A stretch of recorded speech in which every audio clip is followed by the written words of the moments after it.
नमस्ते आप सभी को। और मैं आप लोगों को ये वीडियो इसलिए बना करके दे रहा हूं क्योंकि आने वाले वक्त की तैयारी कर लीजिए। वो मैंने आपको बहुत पहले भी बताया था कि 2025 का दौर आपके लिए कितना भयानक होने वाला है। आपके बच्चों को आपकी मर्जी के बिना, आपके जाने बिना, आपकी कंसेंट के बिना, आपकी जानकारी के बिना और बच्चों की जानकारी के बिना वो इंजेक्शंस लगाए जा चुके हैं। टेटनस के इंजेक्शन के बहाने या किसी और इंजेक्शन के बहाने आपके जानवरों को भी लगा रहे हैं और दूसरे और लोगों को भी लग रहे हैं। आपके लिए बड़ा जरूरी है ये जानना कि आज जो एक 7 साल की बच्ची, अहमदाबाद के एक अच्छे प्रीमियम स्कूल में पढ़ने वाली बच्ची, अचानक से कुर्सी पर बैठती है और उसके बाद वो बैठी ही रह जाती है। स्कूल हालांकि छुपाने की कोशिश कर रहा है कि स्कूल में बच्चे की मौत नहीं हुई है, लेकिन आप सबको मालूम ही है कि अस्पताल तक जाने का मौका नहीं मिला, और जिसको भी मौका नहीं मिला उनका मालूम है कि क्या हुआ था। जनता सरकार मोर्चा में हमारे एक साथी हैं, उनकी भी बेटी का 6 साल की बेटी के साथ यही हुआ था। जब वो तरह तरह की पता नहीं कौन सी याद भी नहीं रहती है। पेरेंट को तो पता है कि डीपीटी की थी कि बीबीसी की थी, कौन सी थी। हमें तो इनका नाम भी नहीं लेना चाहिए, किस तरह का जो फर्जीवाड़ा इन्होंने दवाइयों के नाम पे और बीमारियों के नाम पे किया हुआ है। लेकिन जब लगवा के घर आता है तो बच्ची को बुखार होता है और उसके बाद वो बच्ची आज तक, मतलब बस उसके बाद तो अब जिंदगी में उनके यही है कि अब हमें और बच्चों को बचाना है। ऐसे कितने माँ बाप हैं जो इनका शिकार हुए हैं, कितने बच्चे हैं जो इनका शिकार हुए हैं। आपको हमने बताया था बहुत पहले, स्कूलों में टीचर्स को भगवान मानना बंद कर दीजिए। वो नौकर हैं, क्योंकि उनसे आप जाकर पूछोगे कि सच क्या है तो वो कहते हैं हमें नहीं मालूम, डिपार्टमेंट का ऑर्डर आया था। और डिपार्टमेंट के ऑर्डर वालों से पूछोगे तो वो कहेंगे ऊपर वालों का ऑर्डर आया था, और उससे ऊपर पूछोगे तो ऊपर वालों का ऑर्डर आया था। ऐसे लोग जो ऊपर वालों के ऑर्डर को मानते हैं, इनका गला पकड़ के पूछने की जरूरत है कि तुमने हमारे बच्चों को जो दवा दिया, अगर तुम्हें पता नहीं था इसमें क्या था तो तुमने क्यों दिया। मेरा खून खौलता है जब भी ऐसा कुछ होता है, किसी के बच्चे के साथ होता है, तो मैं उसमें अपना बच्चा देखता हूं कि अगर ऐसा होता तो क्या होता, अगर आपके बच्चे के साथ अगर ऐसा हो तो क्या हो। ऐसी वीडियो मैंने तब बनाई थी जब मोहित गुजरा था नरवाना में। वो लॉकडाउन से पहले की बात, इस जेल जाने से पहले की बात है। और फिर वही दौर आ रहा है। सोच करके भी डर लगता है, रूह कांप जाती है कि इतना, मतलब माँ बाप क्या सोचेंगे। आपके लिए 10 लाख में एक बच्चा होगा, आपके लिए 1 लाख में एक बच्चा होगा, उनके घर में तो एक ही बच्चा था ना भाई। ये सब बहुत खराब हो रहा है। और जो लोग देश को बचाने के लिए बहुत कोशिशें कर रहे हैं, वो पूरी समस्या और पूरे समाधान पर चर्चा भी नहीं करना चाहते हैं। कमाल की बात यह है, उनको चर्चा करने में भी दिक्कत है। उनको यह भी दिक्कत है कि और जिम्मेदारी लेने से डर रहे हैं। जो लॉस एंजलिस में हो रहा है, जो कैलिफोर्निया धू धू जल रहा है, मान लीजिए ये जो सारे कार्यक्रमों से पहले आपसे फायर ब्रिगेड की परमिशन लेते हैं, जो दूसरे कामों में आपसे इतनी सारी परमिशन सेफ्टी के नाम पर लेते हैं, सारी सेफ्टी की परमिशन अगर कैलिफोर्निया और लॉस एंजलिस में भी किसी काम नहीं आई तो फिर आप लोग क्यों इनके इस चक्कर में फंस रहे हो।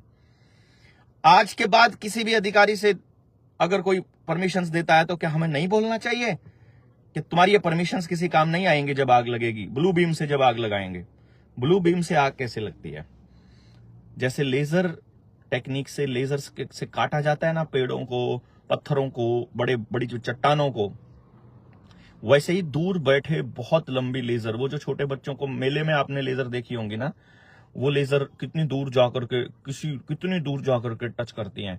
ऐसी लेजर्स की वो बहुत हैवी मशीन्स हैं जिनको अगर प्लेन से चाहे तो पूरे शहर को नेस्ता नाबूद कर दें।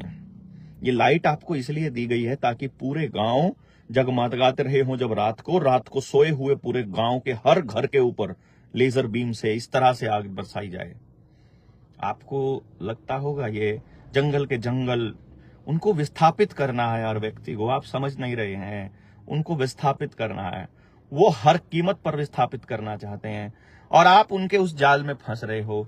और आप क्योंकि मानते हो, अगर आपको अपने बच्चों को बचाना है तो आपको अगर आप अपने बच्चों को बचाना चाहते हो तो आपको अपनी कंसेंट वापस लेनी होगी उनसे। आपको अपना राज, मतलब अपनी जबान का राज स्थापित करना होगा, मतलब जबान का, कागजों से पार पाना होगा। ये जितने भी डॉक्यूमेंट हैं, सारे डॉक्यूमेंट फेंकने होंगे और इनकी सत्ता को नकारना होगा। अभी हम आपको सिर्फ मोटे तौर पर इस बात का बीजारोपण कर रहे हैं कि आने वाले वक्त में आपके आसपास भूखमरी का दौर आ सकता है, तो कम से कम 2 साल का अनाज जरूर रखिए। आपको पानी के नाम पर, मतलब कुछ भी पानी में डालकर दिया जा सकता है, मैं जहर नहीं कहूंगा, मतलब आप समझ जाइएगा।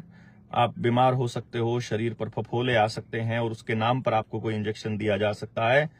इसलिए पानी आपके पास अपना होना चाहिए। जितनी फैक्ट्रियां, जितने शुगर मिल, जितने उद्योग धंधे आसपास चल रहे हैं, हर उद्योग धंधे के बाहर गांव वाले जाएं और उस उद्योग धंधे वाले से पूछें तुम्हारा जो वेस्टेज है वो कहाँ है। जितनी ये टॉयलेट क्लीनर बनाने वाली कंपनियां हैं, केमिकल्स वाली कंपनियां हैं, पेंट वाली कंपनियां हैं, शुगर वाली हैं, अल्कोहल वाली हैं, इन सबसे बहुत ही जहरीला और गंदा पानी निकलता है। मतलब इस तरह की बहुत सारी फैक्ट्रियों के अंदर, उनसे पूछिए आपका पानी कहां जा रहा है। वो अंडरग्राउंड पानी में बोर करके भेज रहे हैं और अंडरग्राउंड पानी आपका खराब हो रहा है, और उस अंडरग्राउंड पानी खराब होकर के फिर वो आपको पानी को साफ करने की तकनीक बेच रहे हैं। उसके बिना आपका काम नहीं चलेगा। तालाब दोबारा से जिंदा करने होंगे, जमीनों पर वापस गांव का कब्जा करना होगा। पंचायत से बड़ी ग्राम सभा है, इस बात को जानना होगा, और गांव के लोगों को अपना राज, जो समाज आधारित व्यवस्था है, वो बनानी होगी। अगर ये व्यवस्था बनाने में हम लोग नाकाम रहे तो फिर आपको मजबूरी वश इनकी व्यवस्था में नौकर बनकर, गुलाम बनकर रहना होगा। बस उतना खाइए जितना आपको जरूरत है, उतना लीजिए जितना आपको जरूरत है, उतना ही मिलेगा जितना आपको चाहिए। ये वो आपकी जरूरतें ऑलरेडी आपके काम से तय कर रहे हैं, और जो व्यक्ति जितना कर रहा है, जितना उसको मिल रहा है, उससे फालतू मिलेगा।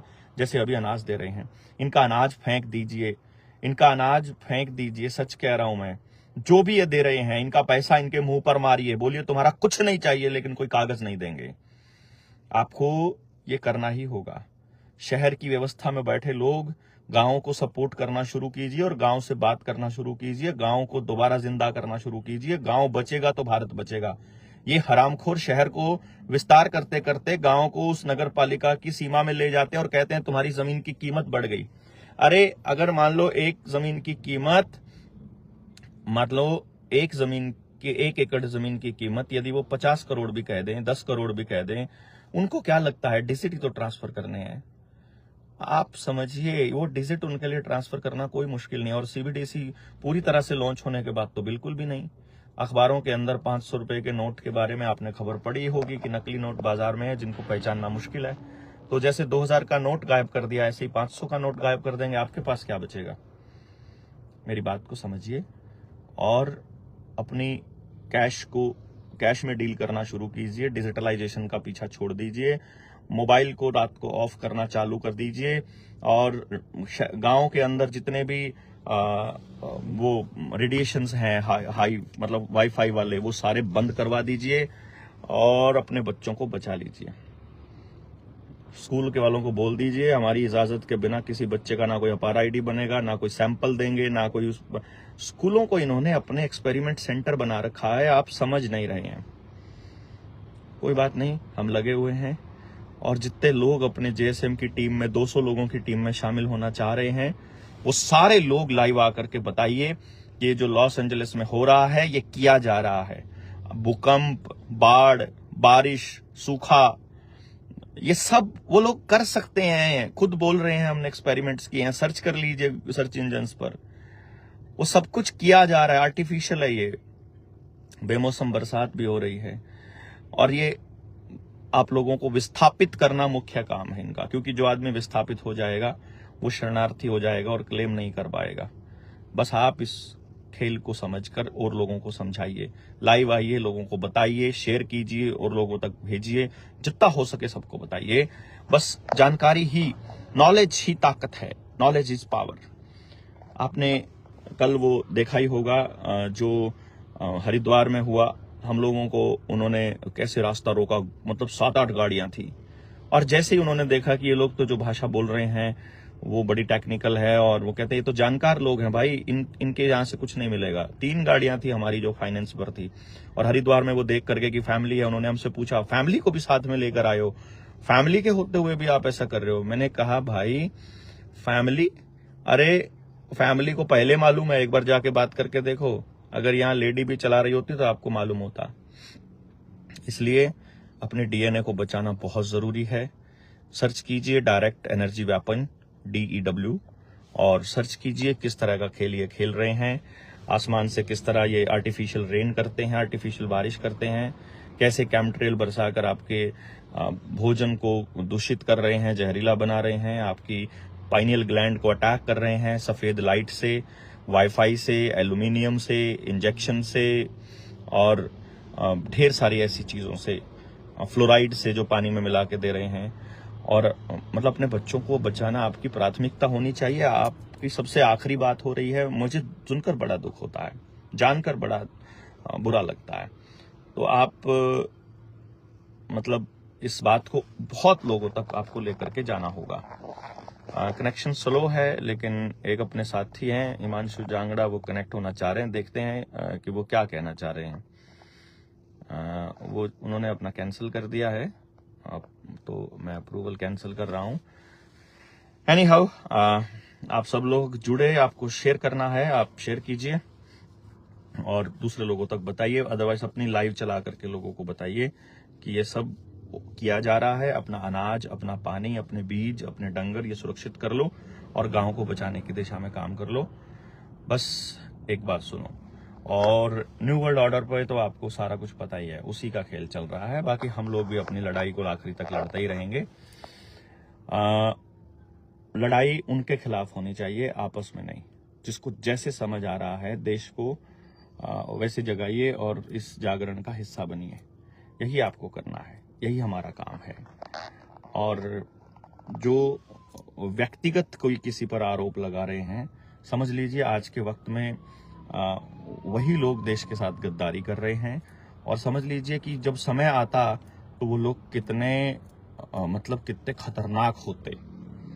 अदरवाइज देश की लड़ाई लड़ने वाले लोगों का यदि आपस में किसी से नहीं बनती है तो वो लोग अपनी बातचीत खत्म करके अपना रास्ता बदल लेते हैं। जरूरी थोड़ी ना, इतने सारे संगठन हैं, इतने किसान संगठन हैं, इतने और लोग हैं, सब किसी के साथ भी मिलकर के अपनी लड़ाई को आगे बढ़ा लीजिए। बट नहीं, वो बहुत सारी कहावतें याद आती हैं, लेकिन छोड़िए, जो भी है ठीक है। बस नजर बनाए रखिए, किसका टारगेट व्यक्तिगत है, किसका सामाजिक है, कौन किन मुद्दों पर बोल रहा है, कौन किसको टारगेट कर रहा है, और उसी से आपको मालूम पड़ता रहेगा कि समाज के लिए कौन ठीक है, कौन सही रास्ते पर है। और इन व्यवस्था वालों को तो हम देखेंगे, ये तो अपना प्रॉमिस है ही एक दूसरे से।